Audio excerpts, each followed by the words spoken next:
Hey hi all, welcome back to Ankit Chaudhary education.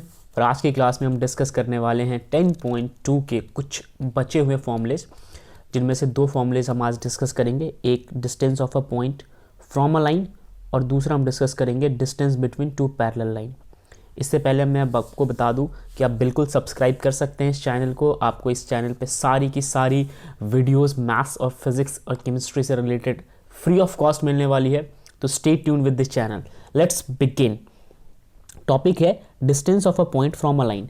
यार ये Cartesian plane आपको दिख रहा है, इस कार्टेशियन प्लेन पे आपने एक लाइन ड्रॉ कर दिया।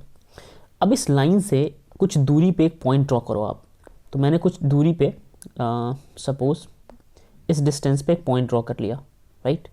अब ये जो मैंने पॉइंट ड्रॉ किया जो आपको दिख रहा होगा, ठीक है, ये डार्क जो मैंने कर दिया, इस पॉइंट की डिस्टेंस पता करनी है आपको इस लाइन से। तो यहाँ से एक दूरी भी बनाओ। तो यहाँ से अगर मैं डिस्टेंस बनाने की कोशिश करूँ, फॉर इंस्टेंस ये मानते हैं ये इसकी डिस्टेंस है, ठीक है, इस वाइट वाले पॉइंट तक की डिस्टेंस, राइट। मुझे ना यहाँ का पॉइंट पता है और मुझे इस लाइन का इक्वेशन मालूम है बस, और मुझे ये डिस्टेंस जानना है। तो सबसे पहले इस पॉइंट को मेंशन कर लेते हैं, क्या होगा इसकी पॉसिबल वैल्यूज़। मान लीजिए ये x1 है और दूसरा y1 है, ठीक है, ओके। और ये जो लाइन है ना, ये लाइन, इसका मुझे जनरल इक्वेशन पता है, क्योंकि इन जनरल लाइन के जो इक्वेशंस होते हैं वो जनरल इक्वेशन ही होते हैं। अगर आपको कुछ नहीं दिया तो आप मान के चलिए कि आपको जनरल इक्वेशन पता होगा।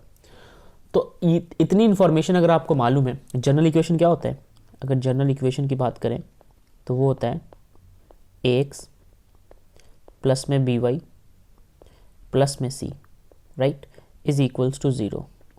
ये होता है किसी भी लाइन का जनरल इक्वेशन, ठीक है। आपको इस वाले लाइन का जनरल इक्वेशन पता है और ये पॉइंट पता है, बस इससे ज़्यादा कुछ पता नहीं है आपको।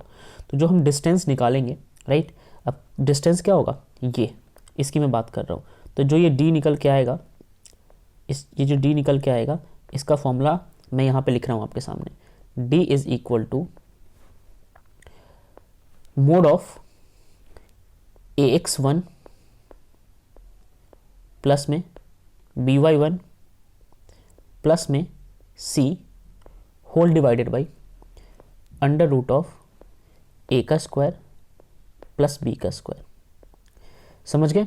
इसमें x1 और y1 क्या है, ये पॉइंट जो कि गिवन है, और a b c क्या है, ये कोफिशिएंट है इस जनरल इक्वेशन का, राइट। a b c जो है आपको पहले से इस इक्वेशन के अंदर से ढूंढ के निकाल लेनी है, और ये इक्वेशन आपको गिवन होगा, राइट।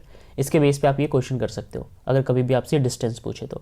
अच्छा, दूसरा कि मोस्टली ये जो डिस्टेंस होता है वो परपेंडिकुलर ही होता है, मोस्टली ये परपेंडिकुलर होता है, मगर ना भी हो, अगर ये परपेंडिकुलर ना भी हो ये वाला, तो भी आप पॉइंट और इस लाइन की इक्वेशन की मदद से निकाल लोगे।